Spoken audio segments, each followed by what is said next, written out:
Повелете? Дамите имаат предност, иако блокот е нели машки во наводници. Имаш две дами покрај тебе во студиото. И тоа какви дами? Да, за едната особена чест ми е што е дојдена повторно како наш гостин, за која што ќе зборуваме, Гостинка. со која што гостинка ќе зборуваме за девијантното однесување во спортот, ќе отвориме повеќе прашања и ние како дами ќе бидеме джентлмени ова утро и ќе ти дадеме предност да си ја најавиш темата спорт. Gentlewoman, која беше множината, требаше да ги прашаме од британската амбасада дека беа тука. Да, дами, ви благодарам.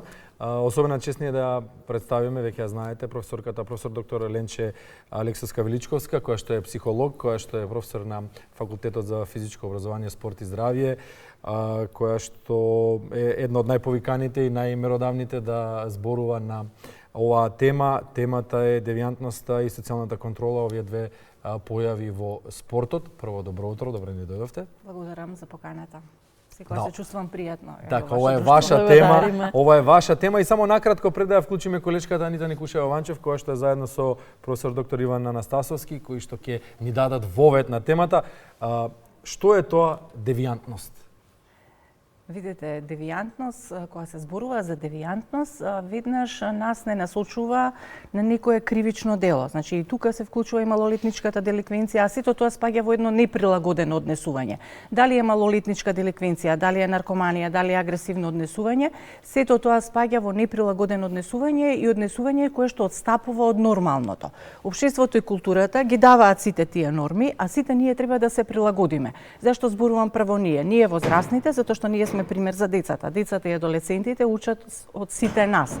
Сите ние се раководиме по тие агенции на социјализација кои што на некој начин представуваат морални вредности, значи етички вредности кои што треба да ги има секоја личност. И тоа во секој развоен период, бидејќи прескокнувајќи било кој од тој развоен период, дали е емоционален, дали е социјален развој, секогаш носи до вакви големи последици. Затоа што кога се збори за деликвенција, веќе тоа е многу сериозно дело, особено нели кога ќе се направи некој истап, некое кривично дело, кое што веќе е последица и тоа се користат репресивни мерки и на сето тоа треба да се спроведува законот. Ние повеќе од образованието сакаме да зборуваме за превенција, за да не дојде до такви отстапувања и нас всушност како професори, како учители, тоа ни е мисијата. Значи, не само да ги образуваме децата, ние треба да ги воспитуваме децата. Некако ја заборавивме таа воспитна компонента. Трчајќи низ целиот тој процес на создавање и на професионален идентитет и на различни вредности, некако се заборавивме на оваа компонента, заборавивме да посветуваме внимание со децата, она што е најважно, она што е база, тоа е љубовта, комуникацијата, затоа што овие работи се темел за да создадете една здрава социоемоционална личност. Професор, ќе ви благодариме за воведот. Сега ќе ја најавиш, Ани? Да, уште една дама на тема спорт денеска, колешката Анита Никушева-Јованчев. Ани, добро утро веќе по втор пат. Те слушаме во продолжение. Повели. Да, добро утро по втор пат. Ја најавивте темата. Јас само нема да се согласам со една работа, тоа дека спортот е машка работа. Тука ќе му забележам малку на колегата Бранко Чупески, но тоа е во негов стил, се разбира, бидејќи секогаш е обкружен со убави дами. Ја најавивте темата, како што споменав и на почетокот, ова утро разговарам со професор доктор Иван Анастасовски. Добро утро, професоре, како сте? Добро утро, одлично. За вас и вашите гледачи, кои во студено утро ќе бидат пред малите екрани, ќе ја пратат вашата дебата за убава хумана работа спортот. Да, студено утро, меѓутоа секогаш зборуваме на некои актуелни теми. Тема девијантно однесување во спортот. Спортот е феномен, забава, игра, меѓутоа се што отстапува од него е девијантно однесување. Тој настанал како таков феномен, забава, игра, дружење, меѓутоа како одминуваат годините, како спортот се развива, тој денеска исклучиво представува многу профитабилен бизнис, која ќе направите некоја градација внатре на тие колективни и индивидуални спортови, но знаете како, сепак се обидуваме да го држиме на тоа ниво дека спортот е општествено корисна работа која што е блиска до масите, до луѓето и како таква да може да ги менува процесите во системите во државите, но за жал се поголемата капитализација и се поголемата професионализација наведува на тоа да почнува да се прави една поинаква поделба во спортот. Оној професионалниот, капиталниот спорт за кој исклучиво се потребни огромен број на финанси, енормни финанси за да екзистира и за да функционира. И од друга страна имаме една нова поделба, тој аматерскиот, рекреативниот, не знам ли како го викаат се спорт, тоа е веќе здрави животни навики, спорт кој или рекреација кој луѓето ја користат за да бидеме здрави секојдневно и на крајот има една интересна компонента, тој развоен спорт кај младинскиот спорт кој што е некоја потпора, база како да се развива тој професионалниот спорт. Ако го немате младинскиот, ако немате мнозинството на една страна, од каде што ќе регрутирате професионални спортисти на крајот на денот, да ги произведете, ајде така да се изразам, и утре тие да бидат во функција на одредена спортска дисциплина, а и во функција на економскиот пазар. Може ли да се пропознае девијантно однесување кај младата популација од најмала возраст? Оно на што сега работам и навистина ме интересира се тие спортски ризици кај младата популација. Претежно се обидов да ја користам америчката литература, која за жал по филозофија и по убедување и по размислување не е слична на нас. И сега таму девијантното однесување, они во нивните професионални спортови сакаат да го поврзат со таа една социјална контрола за која што исклучиво американската литература или американското општество се базира на знаењата и истражувањата на психолози и социолози, каде што они таа социјална контрола ја поврзуваат со однесувањето на професионалните спортисти на теренот, кога со намера идат да го повредат противникот, значи да го трнат ферплејот на страна со исклучива намера, и од тој аспект државата бара не само санкции од страна на клубот или на федерацијата, туку санкционирање и од страна на правниот систем, како тепачка, физичка пресметка. Значи не само санкции од страна на спортските организации, туку и правниот систем да реагира. Но она што мене лично ме интересира, спортските ризици кај младите категории. Што правиме со младиот човек кој, ако случајно се случи повреда или некоја не сака на друго действие и не ја продолжи спортската кариера, се разочара, понатака мора да му се даде простор образовниот процес, образовниот систем да го превземе и тој да изгради некоја друга кариера. И за цело мое пишување и творење, јас сакам да ја убедам заедницата дека многу е битно да го врзете спортот со образованието. Голема популација е присутна млада во спортувањето. Тие имаат надеж дека еден ден ќе видат успешни фудбалери, кошаркари, одбојкари, ракометари, што и да е. Но ако тој сон им се сруши, мора да постои образовниот систем да го прати тоа, да им се развие поинаков сон и да направат некоја, можеби поинаква професионална кариера, ама да биде блиска до спортот. Да заокружиме, ако веќе се препознае девијантно однесување, како да се превенира? Може ли на некој начин да се помогне на овие личности? Споминавте, работите постојано на оваа тема, меѓутоа, за жал, и кај најмладите категории сме зборувале често, особено на фудбалските надпревари, се случува вакво однесување. Во последно време она што го пратам во последно време, многу тоа девијантно однесување доаѓа кај младинските категории во фудбалот, особено се манифестира од страна на родителите кои сакаат по секоја цена да го притиснат собственото дете да успее во таа фудбалска кариера.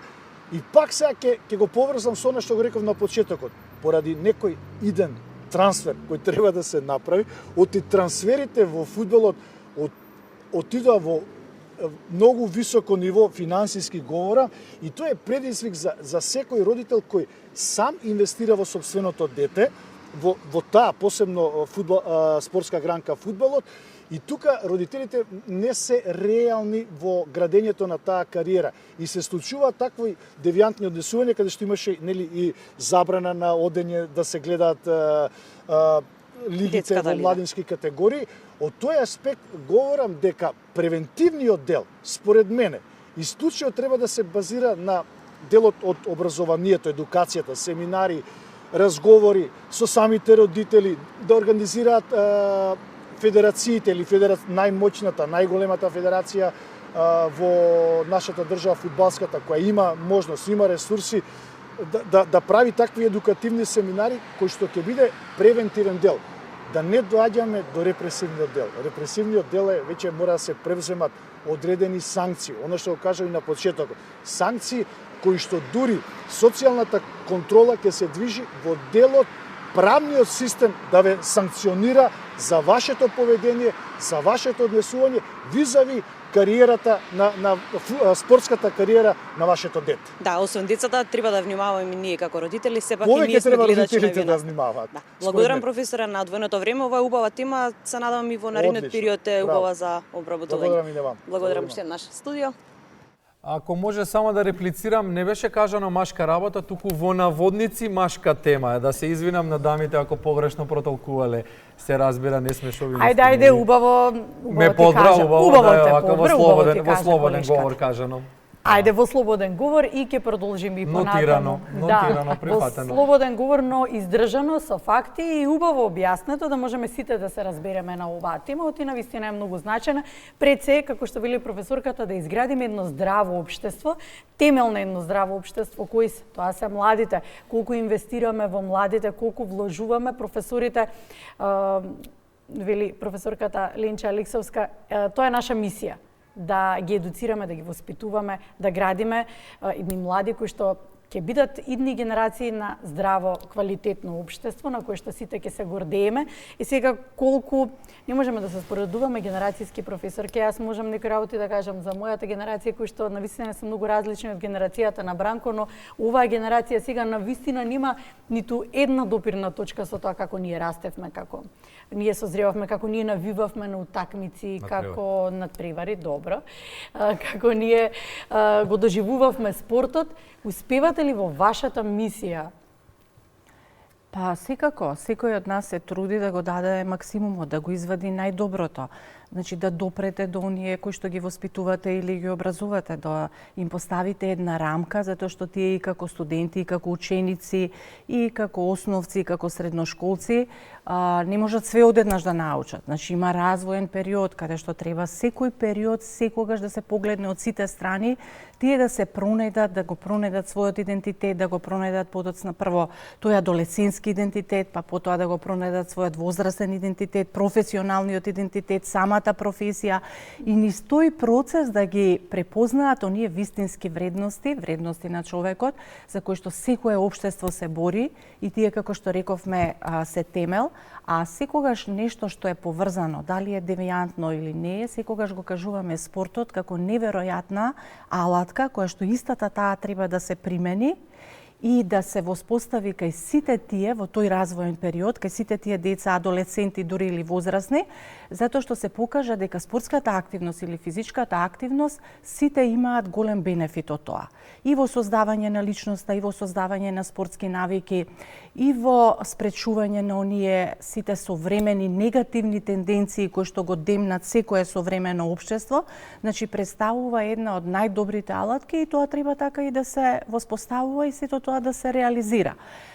Споменавте едно време кое што нели многу често и младите не сакаат многу да го споменуваме, затоа што кога ќе кажеме сите наше време, они секогаш знаат да кажат доста да веќе вие од стариот век, така обично знаат да реплицираат. Да, меѓутоа куќата се гради врз темели, не така се гради од покривот. Да, меѓутоа они тоа, знаете како тоа време се уште не го препознаваат, ние кажуваме различни настани, ама секогаш како велат, може да дојдат и ново време и нови методи, меѓутоа не треба никогаш да се заборави што било претходно.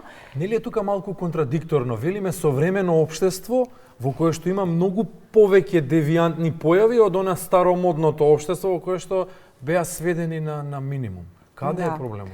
Па проблемот, видете, проблемот е глобален. Дали е во преголемата слобода што им се дава на масата, на индивидуата да решава за себе, да решава за општествените текови, да намалување на, ќе кажеме повторно од она време, нормалната регулатива. Дали може би тука се проблемите? Видете, проблемот, како што кажав, е глобален. Значи, тоа е еден веќе светски и европски проблем. Меѓутоа, ние секогаш, ако зборуваме дека еве проблемот е голем и сите земји се соочуваат со тоа, никогаш нема да дојдеме до решавање на истото и да одиме така и да одиме во прогрес. Така да јас, значи како психолог, секогаш го барам проблемот во индивидуата, во личноста. И личноста е биолошко, меѓутоа и социјално суштество. Тоа се развива во средината низ различни аспекти и агенции на социјализација. И тука секој треба да си ја земе обврската. Детето или адолесцентот, дали ќе стане деликвент или дали ќе има неприлагодено однесување, тоа секако дека прво зависи од семејството. Значи, сериозно родителите да си ги земат обврските спрема своите деца. Затоа што да не биде како претходно вакви немили случаи да ги решаваме секогаш како последица. Точно има систем, образовен систем, знаете како велат кога образованието представува душа на едно општество и кога го немате образованието веќе се распаѓа. И тука не смееме да одстапиме сите ние. Значи, сите ние треба тука да посетуваме различни едукации, семинари, да се подсетиме на оној респект спрема другиот. Никако дојдовме во општеството, никој никого не респектира. Секој се поистоветува со другиот по негативните тенденции. Него не го казнија и мене нема да ме казнат. Тој помина на црвено и јас ќе поминам на црвено. Тој помина 3 пати, јас 2 пати. Тој не даде, не даде трипка, че јас ќе си направам, значи една сообраќајна некултура, едноставно сите оние вредности кои што за нас во наше време беа невредности и беше лош пример сето тоа да се применува, сега некако станаат тие вредности. Знаете, во едно семејство да се каже некој вулгарен збор, тоа беше страшно. Значи, тоа не беше дозволено од нашите родители. Замислите, вулгарен збор, а не па некого да отидете физички да се пресметате или вербално или другиот да го навредите. Кои фактори влијаат? Што мислите дека најмногу Мислам дека најголем фактор, како што кажав на почетокот, е семејството и родителите. Значи, родителите не е доволно да бидат, знаете, има родители кои што воопшто не се со своите деца. Значи, постојано се надвори кажуваат дека имаат многу работа, дека постојано не можат да стигнат дома, дека долго време работат. Меѓутоа, голем број истражувања зборуваат, не треба 24 сата да бидете вие со вашето дете, значи квантитативно, треба квалитативен пристап да се има. Некогаш и 1 час разговор со вашето дете, значи ќе даде големи насоки на детето, ќе знае што е лошо, што е добро, ќе разговарате и ќе знаете каде тоа се наоѓа, со кого се дружи. Или го оставате детето и мислите дека е згрижено. Го ставате во некоја група каде што излегува навечер и мислите дека се дружи со своите врсници, а вие не знаете каква е таа група. Значи, мора да се направат разговори, мора да се направат и проверки со кои другарчиња, врсници, тоа дете се дружи. Значи, претходно да имате информација, затоа што ако дојде до последица, се знае како се решава. Тука веќе последицата се решава со закон, си има репресивни мерки. Ние сакаме, значи, сето ова да го направиме како еден вид на превенција и семејството е основа за создавање на сите оние вредности што збориме. Зошто е тоа така? Затоа што сите оние потреби што ги има детето се ставени во таа пирамида. Има еден психолог кој што зборува за пирамида на поставување на потребите кои што ги имаат самите деца или адолесценти или самиот човек. Прво се оние основни вредности, значи биолошки потреби. Храна, вода, дури тука се споменува и мајчинскиот мотив. И ова апропо вашата колешка, нели што кажа она околу машки женски спортови или спортот е машки или женски, нели сето тоа е надминато, меѓутоа во основните тие потреби, каде што голем приоритет е мајката, мајчинскиот мотив представува еден вроден мотив. Тоа е атачментот, афективното врзување. Зошто е тоа така? Затоа што детето кога ќе се роди, прво излегува од утробата на мајката. И мајката како се однесувала со тоа дете, веќе има сега голем број на истражувања дека се влие и во понатамошниот развој. Споменавте семејство. Следното линковско вклучување од Струмица се однесува на влијанието на тренерите практично Во некој период и тие се дел од семејството. тие се како семејство, зависи Да. од тоа колку спортистите или колку децата се насочени кон спортот, па само накратко да најавиме како и каква е улогата на тренерите и на стручниот кадар во спортот врз развојот на Па децата? многу голема. Вториот мајка или татко. Ако родителот и семејството го постави темелот на љубовта, на сигурноста, тоа дете ќе излезе од тој развоен период дека е автономно, независно, сигурно и многу лесно ќе чекори во современото општество. Ако тоа претходно го нема, тогаш тоа дете ќе биде деструктивно, ќе има бес, ќе има гнев, нема да знае да ги решава и ќе оди нели на ова вие што рековте вториот агент на социјализација, а тоа се тренерите. Тренерите исто така треба, како што реков, мисија за учителите, така и тренерите треба да ги тие се постават учители, даскали, сите да. тие вредности и создавање на навики и првиот чекор е нели како го проценуваат тренерот или како го проценуваат професорот. Го проценуваат по 3 компоненти. Првото како надворешно изгледа. Значи тренерот секогаш треба да биде во спортска појава, треба да биде во спортска опрема, секогаш треба да има хигиена на телото, да дојде точно на време. Значи да има добар говор, ние зборуваме за македонски јазик. Па како кога никој не зборува литературно македонски? Значи мораме да се обидеме и во процесот и на таа едукација и во однос на говорот, во однос на емоциите, во однос на социјалните контакти, сето тоа може да помине низ она што значи тренер како водич или тренер како учител. Да. Вториот дом е не ретко, односно често, клубот во кој што децата се наоѓаат, ќе го најавиме Ване. Да, колегата Ване Трајков разговара со тренер и со професор по физичка култура. Во продолжение на надополнува на темата, Ване? Поздрав од Струмис, го слушнав разговорот и факт е тоа дека тренерите се дополнителните родители на децата пред се во спортот и тие имаат таа клучна улога, освен професорите во образовниот процес, децата, спортистите, младите да ги насочат на вистински вредности. Така смета и Александар Митев, кој што е професор по физичка култура, но и тренер во одбојкарскиот клуб Наковски волеј, кој што смета дека во спортот младите се учат на вредности. Пред се како да прославуваат победа, но и како да претрпат пораз. Како да се надмине тој бес, нервоза од претрпен пораз, но и да се преброди ривалството кој што често пати може да поттикне девијантно однесување кај младите. Според тренерите, разговорите во кругот на семејството, но и тие како спортски работници со спортистите придонесуваат да се намалат тие девијантни однесувања кај младите. Да го слушаме Александар Митев, тренер во одбојкарскиот клуб Наковски волеј од Струмица. Па спортот е една од најважните работи која помага на младите да излезат на правиот пат. Значи ние како тренери, како наставници, целта ни е младите да ги извадиме на правиот пат, односно да извадиме млади луѓе кои ќе бидат културни, паметни и кои ќе го градат ова општество. Дали во спортот само давате насоки за спортските вештини или пак давате простор и време и за животните вештини?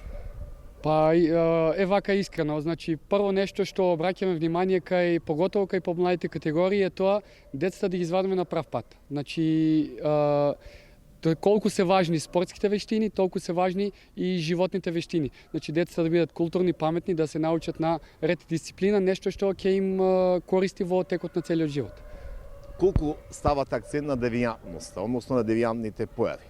Нечесто и на спортските надпревари и во борбата на одредени може да видиме излив на нервоза, бес и некакви можеби сочни зборови. Но во секој случај, колку како тренери, како спортски работници работите на ова поле? Спортските работници, можам да кажем општо за сите, многу работат на ова поле, но како што рековте и вие, во одреден момент, во момент на нервоза се случуваат вакви работи. Но ние како спортски работници сме должни во истиот тој момент да ги пресечеме спортистите и не дозволиме да се однесуваат некултурно и како што не е договорено, да кажем, помеѓу самите спортисти и самите тренери. Успевате ли да ги надминете тие разлики? Често пати сте биле во таква улога да го смирите бесот, да ги натерате спортистите да си подадат рака и да заборават на одредени моменти? Па се успева во тоа, значи тоа најмногу се постигнува преку разговор меѓу самите спортисти или меѓу спортистот и самиот тренер. Значи разговараме често со спортистите и му кажуваме како треба да се однесуваат на спортскиот терен, дека тие не само што се представуваат себе, ги представуваат своите родители, го представуваат клубот и градот и државата. Така да секое такво однесување треба да биде санкционирано најпрво со разговор, ако треба и со нешто повеќе. Успевате ли во тоа? Сепак вие сте дели професор, но сте дели со женската одбојка. Често пати и таму знае да има искри. Како успевате да ги смирите? Па, како што реков, значи кај секој спортист доаѓа до нервоза, лош надпревар, лошо одиграна акција, така да мора преку разговор најпрво да се тргне на страна самиот спортист, да му се укаже дека таквото однесување не влијае добро прво за него, а потоа и за целата екипа, така да тој тоа мора да го свати и да се врати на преварот со, како што викаме, со ладна глава. Ривалството носи и несакани работи. Често пати се случува во Струмица, кога имаме повеќе одбојкарски прволигаши, да имаме и ривалство. Едно е на терен, а надворе од теренот. Успевате ли тоа да го избалансирате? Тоа е така. Значи, на терен сме противници, без разлика ако треба, што викаме брат и сестра да играат, тие се противници на теренот. Надвор од теренот, многу од девојките се пријатели, другарки меѓу нив, така да тоа мора да се разграничи и тоа треба да биде така. Значи, на теренот сме противници, надвор од теренот сите се кој како сака. Дали спортот може да придонесе во социјалната инклузија, едноставно во социализацијата на младите, да се повеќе дружат во таа насока, место да бидат на мобилни? Спортот можам да кажем дека најмногу придонесува за таа работа и како прво, кога ќе дојдат децата на тренинг, се учат на ред, кога треба да дојдат, како треба да влезат во салата, како треба да бидат облечени, како треба да се однесуваат на самиот тренинг, и со тоа добиваат некои навики кои ќе ги користат во текот на целиот живот.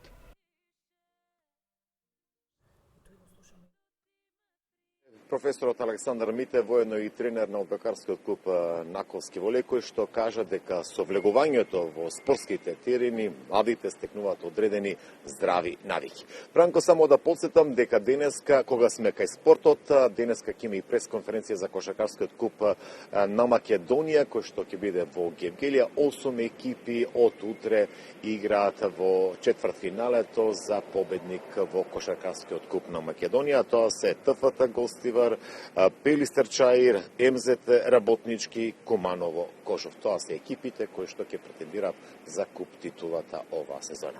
Студио? Ваня погоди темата, имаме две кошаркарки во студиото и кошаркарски судија поранешен, но те молам немој само Бранко и Јована, затоа што денеска дамите се наострени. Ти благодариме, Ова Ване. не е тема само за мажите, се разбира. Ти благодариме, Ване. Професорке, неколку пати го споменавме зборот превенција. Како да се работи на превенција? И дали, еве како подпрашање, се работи соодветно што вели праксата и дали сите работат, кои што треба да работат на превенција вклучени, дали сите се вклучуваат и работат? Треба да се вклучат, ништо никој не може да направи сам како индивидуа, или се почнува и тргнува од индивидуата, меѓутоа ако сакате нешто да промените и да промовираме општествени вредности, сите треба да се обединиме и да ги најдеме точките каде што има отстапување или пак да се надградиме во некои примери од дали се европски, дали се балкански и така натаму и тоа да го подобриме. Што сакам да кажам? Сакам да кажам дека секој индивидуа прво лично да се спромени. Понатаму, семејството да си ја земе вистинската улога, особено и мајката и таткото, ама еве сега даваме примат на мајката, затоа што го имаме она поврзаноста со детето, има големо влијание, особено до 10-та година, а и понатаму. Понатаму, стручните служби што се во училиштето. Тие можат многу да придонесат. Зашто? Затоа што перцепцијата за стручни служби, особено во основните училишта, секогаш децата ги градат низ призма на нивните постапки. Односно, ако јас како направам нешто лошо, ќе одам кај педагог. Кај педагог, кај психолог и така натаму, и секогаш тие ги гледаат од таа перцепција. Сега тоа ние треба да го промениме. Значи, веќе бидејќи децата се на социјални медиуми, значи интернетот им е при рака, гледаат различни содржини, не можеме да ги ограничиме и не знаеме тие во голем дел од тоа што гледаат и како гледаат. Значи, треба постојано да се бомбардира со едукативни теми, особено во тие училиштата, во основните училишта, и да се најде време каде што секогаш ќе се објаснува што е добро, што е лошо, во однос на они што треба да го постигнат во тој развоен период. Така како да треба и како не треба. Така е, како треба да се спротиставиме, например, на агресивно однесување. Тука сме кај вториот дел од темата, тоа е социјална контрола. Што значи социјална контрола? Социјална контрола значи да ги почитувате пропишаните норми, закони и се она што е добро за да бидете добра личност. Значи, во секој тој сегмент. И тоа мора да го правите, затоа што тоа ако не се прави, тогаш вие отстапувате од секое однесување и отстапувате од општеството, отстапувате од семејството, отстапувате од училиштето. И кога нема таква социјална контрола, тогаш буквално секој си прави што сака, а кога секој си прави што сака, тоа значи анархија. Кога има анархија, нема никакви резултати, не можете ништо да постигнете. Така да таа социјална контрола, нели како што има емоционална контрола, како што има и дури когнитивна контрола, значи сега имаме тука еден вид социјална контрола, како да се однесувам ја во средината, како да се однесувам со другарчето, како да се однесувам во групата, како јас да се развивам во сето она и да почувствувам припадност во таа група. Многу често оние деца дури кои што се непопуларни во самото училиште, тие стануваат деликвенти. Затоа што тие носат со себе нешто, некоја фрустрација, дали е од дома, дали е во некоја група врсници и така натаму, неконтролирана група, и потоа затоа такви работи се случуваат. Значи, ние како држава треба да се осврнеме на вакви позитивни примери, например на спортот, спортот да го пуштиме во сите пори во општеството, без разлика, не можеме само да допреме врвниот спорт. За да станеме ние или да дојдеме до врвниот спорт, ние треба да го имаме тој развојниот. Па така е, треба спартански да систем, сите да почнат со физичка активност. Сите да почнат. Затоа што физичката активност носи бенефит, не само манифестно, јас сум среќна и така натаму, него има и физиолошки бенефити. Значи, тука се потикнуваат хормони, тука е ендорфинот, тука е серотонинот, кој што природно те потикнува, нели, да бидеш една задоволна личност. Многу често се случува сега и младите, знаете што се имаат во животот, а се несреќни. Тоа е она што го зборувавме минатото и денес. Споменавте позитивни примери. Позитивниот пример следен? Да, позитивниот пример е следен, па веднаш потоа ќе објасниме што значи да се создаваат идоли и како треба да изгледаат идолите. Од сите мислам дека имаме идол некој во спортот од детство и тоа е некако за цел живот. Александра Максимовска не надополнува на оваа тема за успесите на младата битолчанка Марија Димовска. Александра, те следиме, повели?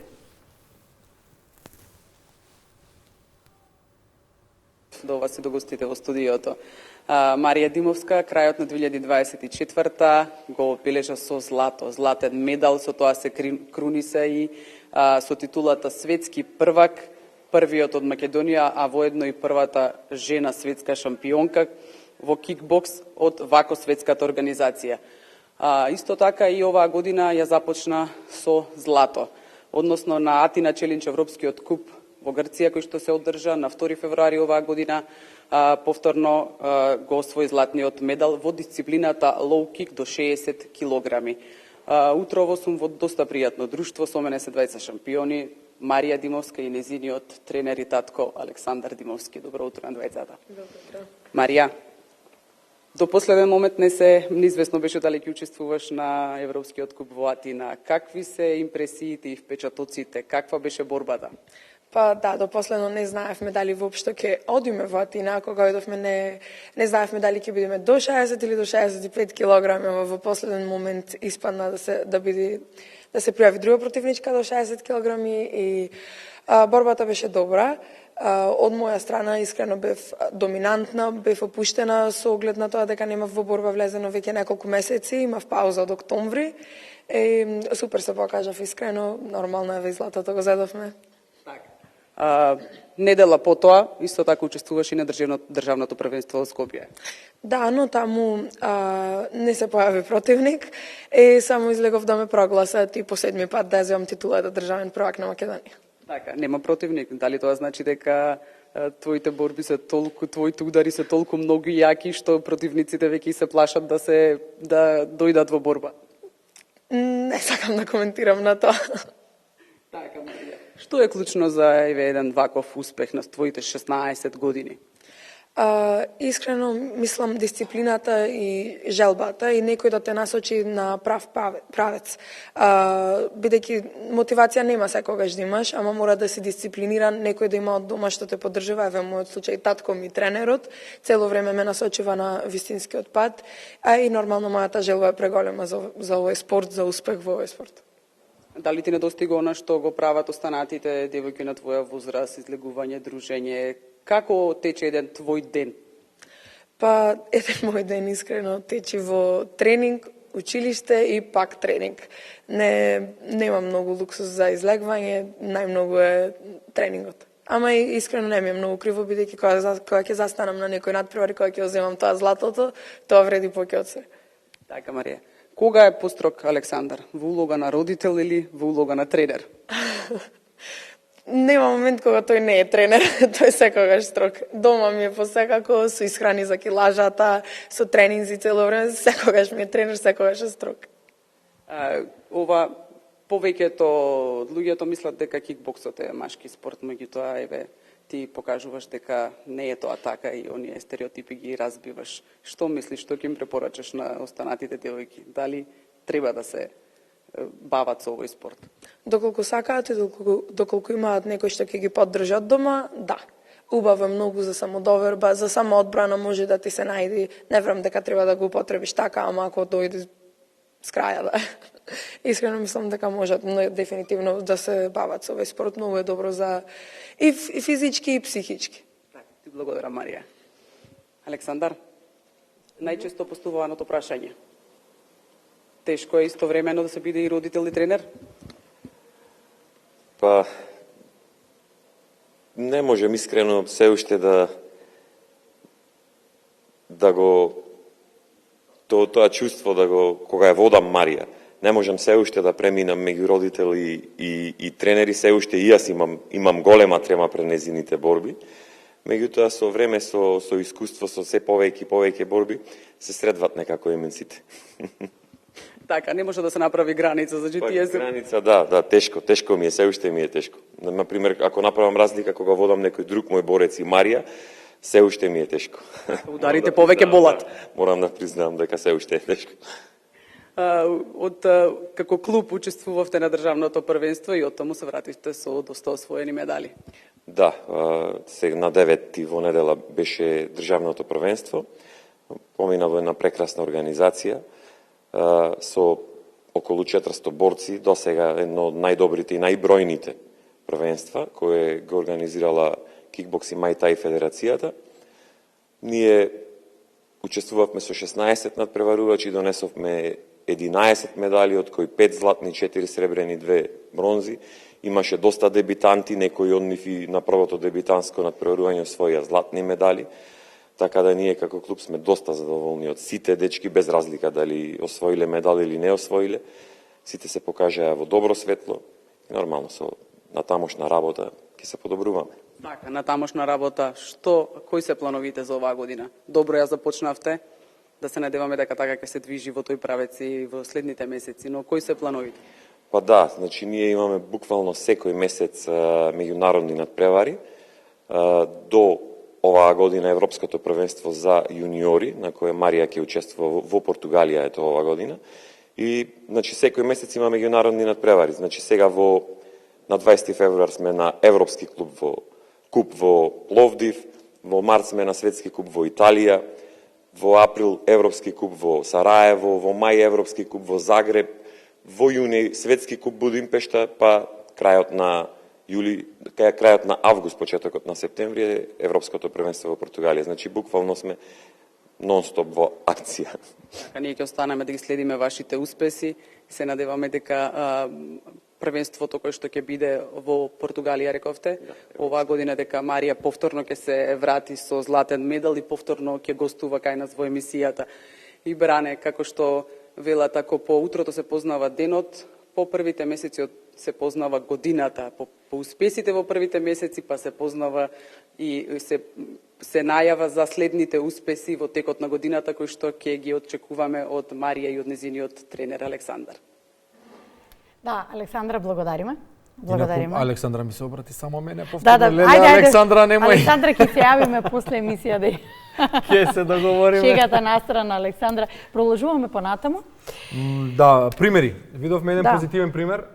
Позитивен пример на тоа како родителот се однесува со своето дете, колку му е тешко да направи граница меѓу функцијата во животот на детето родител и тренер. Меѓутоа ова е уште една успешна приказна, ќе се подсетиме. Но забележуваме дека успешна е правда. Да, ќе се подсетиме на приказната на Ивица Јаница Костелич и нивниот татко, за кој што сакаа да кажат во нивните биографии дека поголем дел од животот тој не бил татко, туку бил тренер, меѓутоа резултатот кажува зошто човекот бил таков и тоа треба да се почитува. Примери: обкружувањето, тренерите, родителите, кажавме на кого треба децата да се угледаат и дали треба секое дете прво да биде научено, а потоа и да свати дека треба да тргне само од себе. Да, примери треба целото општество да биде, сите агенции на социализација, како што кажавме, секој треба да биде пример, а вакви спортисти, врвни спортисти, тие секогаш имаат свој идол, свој пример, и сите ние што сме тренирали и порано, сме имале свои идоли и сме ги имитирали во нивното однесување и во нивната комуникација, и сме читале што јадат, како, која музика ја слушаат, и постојано сме ги имитирале. Тоа не е ништо ново. Така е, тоа не е ништо ново, тоа е низ процесот на социјално учење. Значи, учите по модел, учите по идентификација, учите по улоги, значи глумите различни улоги, за да вие од тоа превземете нешто и стане дел од вашата личност или вашите особини. И тоа е во ред да имаме вакви се повеќе позитивни примери, спортски примери на здрави навики, на здрав живот.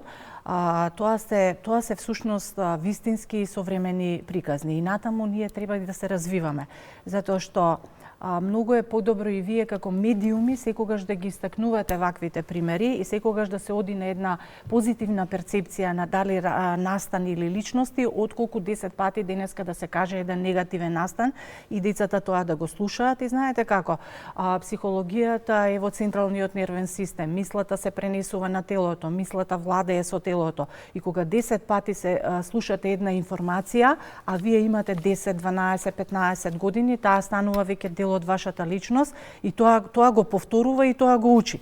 И сега дали ние сакаме да учиме повеќе позитивни или негативни содржини, значи ние треба целиот концепт, значи буквално секаде каде што имаме можност да комуницираме со младите, со возрастните, адолесцентите, со секој човек, да одиме кон таа така наречена позитивна психологија. Треба да ја градиме припадноста, треба да ја градиме припадноста кон семејството, треба да се гради припадност кон училиштето, кон групата, кон државата, и тоа се засновано на тие позитивни механизми.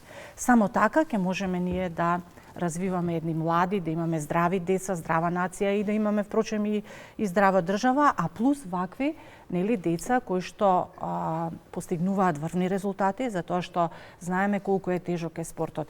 Кога спортската наука вели имате спортисти и луѓе, значи гледате научно како ги дефинираат врвните спортисти. Суров е спортот, меѓутоа тоа е единствен пат по кој што тие морат да го поминат. Секое одстапување лево или десно, а имате високо поставена цел, станувате обичен човек. А на обичните им е дозволено, секогаш да се пожалат, да не дојдат на време, да не дојдат на тренинг и така натаму, а за овие што навистина се насочени, зборувам и психолошки и сите оние компоненти кои што се потребни за врвниот спорт и целата таа жртва што ја прават, значи таа неминовно мора да биде вклучена. Само така ќе се дојде до врвни резултати и после ваквите девојчиња тие ќе бидат примери. Мене посебно ми е драго што вие денеска и сте ја викнале Марија, зашто? За да го поттикнеме женскиот спорт. Многу малку девојчиња се вклучуваат во спортот. Значи тука исто така треба да се Тоа е направи. една тема на која што треба да зборуваме. Сме ја споминале неколку пати со Бранко, но ќе обработим, да.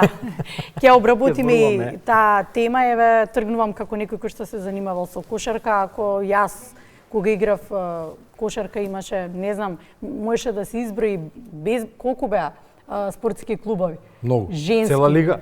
Па знае Јас се професорката. запишав, Па вие знаете, професорката. да, ние сме имали идоли кошаркарки. Да, јас се запишав А сега, на каква? кошарка заради Стојна Вангеловска. Таа беше најдобра, значи Да, и мој идол имаше беше. медал, Олимписки. олимписки медал. Знаете што беше? Таа беше икона за нас, децата. И ние баравме кој пат таа го поминала, за да и ние го поминеме. Така да голем дел и од тие тренери што ни беа, ние буквално ги баравме за да ја добиеме Да. таа едукација. Знаевме точно кои ни се тренери, знаевме што е позади нив и така натаму. И па сега еве, кога дефиниравме претходно што представува идол на едно општество, да, и тие идоли се на крајот од денот и во заднина обични луѓе, но всушност имаат една поинаква од обичните луѓе и мисија која што треба пред се на помладите и на другите генерации да ја пренесат. Па како треба да се однесува еден идол во општеството? Спортски идол. Да, видете, да бидете идол, прво треба да имате постигнато нешто, нели како што е во музиката, кој што беше Тоше Проевски, значи тој имаше харизма, тој имаше глас, Ајде тој да споменеме освојуваше. некој од еве спортистите кои што сакате кошаркари? Дарко Панчев, Петар Наумовски, Дарко Чеко Манасков, Панчев, Кирил да, Лазаров, сите тие, Горан Пандев.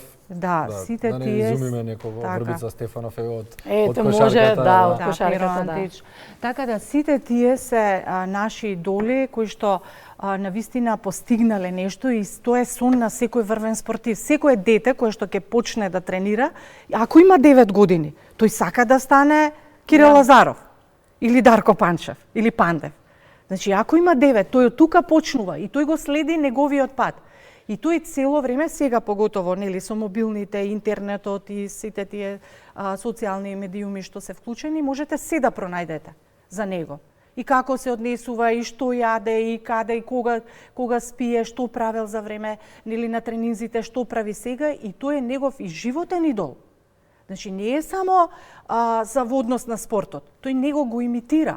И затоа е многу важно сите тие врвни спортисти, еве како Џоковиќ, како еден светски спортист, многу е важно дури и после кариерата тие да се однесуваат, нели, прилагодено, примерно, за да и тие и понатаму биде пример како треба. Од изглед до однесување, до порака, до се. Да, кажавме ние на почетокот дека секој човек, еве и вие како сите ние како ги проценуваме луѓето. Прво ги гледате надворешно како изгледаат и создавате слика за нив. Потоа гледате нивната емоција, значи како реагираат, нивниот темперамент во проценка на нивната емоција, а потоа како трета компонента колку се стручни, колку се експерти за тоа што го зборуваат. Значи и тука треба да се води сметка да се респектираат и експертите еден спрема друг. Значи респектот мора да постои почита. Тоа е основата на се. Не можам да зборувам јас за кардиологија ако јас сум психолог. Или не сум ја тренер, значи тука се помешани, почнаа да се мешаат работите. Значи мора да се има една генерална едукација и таа да биде трансфер на знаење, а не некој обичен курс и преку тој курс, нели, да си го наоѓаме така наречени викендаши во професионал, слободен говор. моравме и ова да го кажеме, да, благодариме, затоа сепак е професорка. вредност. Ленче Алексовска Благодариме, Величковска, професор. цел час ја Благодариме. задржавме, темата беше таква, Ево, спортот брзо го ми представуваме помина. како сериозна Благодариме. општествена димензија, не само како надпреварување. Јована?